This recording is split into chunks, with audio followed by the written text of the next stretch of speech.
What's up guys?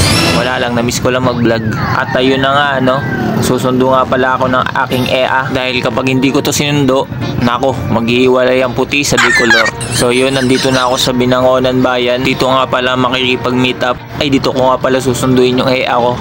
Meet up tuloy. So yun, chinat ko na yung EA ko kung nasa na siya. Malayo pa daw siya. So yun, naglalakad-lakad muna ako dahil sobrang boring tumambay dun sa may motor.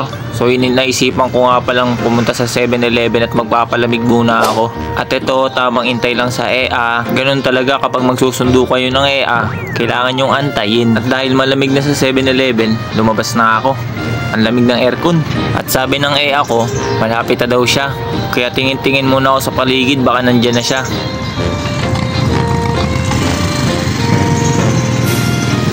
At ayun na nga ang EA ko.